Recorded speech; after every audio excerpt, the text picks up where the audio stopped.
It makes complete sense for Jamal Lewis to end up at Liverpool next season, and I'm going to give you 3 reasons why it could happen and what it means for Liverpool's squad. What's up, Reds? Welcome back to another video. I'm your host, Kyle, and remember, if you're new to the channel and you enjoy these videos, give it a thumbs up and subscribe down below, or you can subscribe at that logo in your bottom right-hand corner. So first off, a little background on Jamal Lewis. Jamal Lewis is a 22-year-old left back born in Luton, England, but he plays internationally for Northern Ireland and Norwich City, who was just recently relegated from the Premier League. His current market value is around 12 million, give or take a million or so. So he's relatively cheap, and given that he was just relegated, that value is probably a little bit lower as well. This year in all competitions, he has 33 appearances, 1 goal and 0 assists, 28 of those appearances coming in the Premier League. For Norwich, he only started about 66% of the games. So if he were to come to Liverpool, it sounds like he would be okay being the second option to Robertson, but I'll get into that in a minute. So the first reason, Adam Lewis recently signed a new contract for Liverpool. As you see here, James Pearce said it's reported he will most likely be loaned out next season. So with Adam Lewis most likely being loaned out next season, we're going to need someone to cover. If you look at our history, okay, bringing in Robertson from a relegated Hull City for around 8 million, it completely makes sense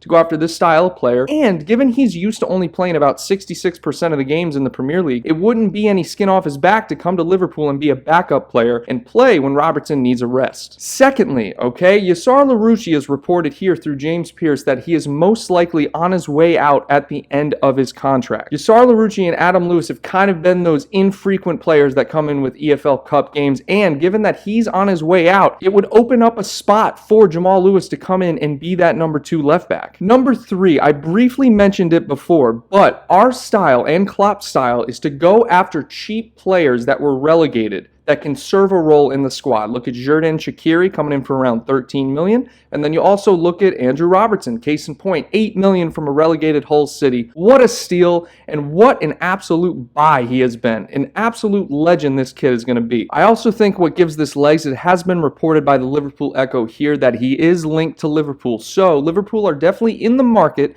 to get a backup left back with James Milner not on his way out, but he's getting up in age to where he's still just a utility player. So it makes complete sense if Jamal Lewis were to come in, okay, probably for around 12 mil. We could probably talk him down to about 10. He'd probably be featured in most FA Cup games, maybe in the lower side games, you know, against like a Watford or maybe a Newcastle, games like that. Or maybe when there's only 2 or 3 days between games, Jamal Lewis may come in and Robertson can get a rest. Let me know what you guys think down below about this potential transfer. I think it makes complete sense, and I think it is the most likely left back for us to bring in. Klopp has been known to go after these players. They don't need to be super high value players. You know, all you need is a guy to come in and do a job. We need that backup left back. We can't keep plugging in James Milner. Of course, James Milner does a great job there, but he's right-footed. We need that left-footed left back that can push forward. James Milner can push forward, but like I said, we need a player that can come in, give him 6 months to a year to learn the system, and by that time, James Milner may be on his way out or closer to retirement. Whatever his plan is, that way Jamal Lewis can learn the system, get in, and he can be a good role player for this squad. Additionally, you look at Nico Williams, can cover both sides as well, but he's probably more a right back to back up Trent. So with cover at the left backs, that would give James Milner the freedom to fill in the midfield where he's more comfortable. I hope you guys enjoyed this video. Give it a thumbs up if you did. Comment your thoughts down below, and be on the lookout for a very important video coming later this week, guys. I appreciate you tuning in, and until next time, take care.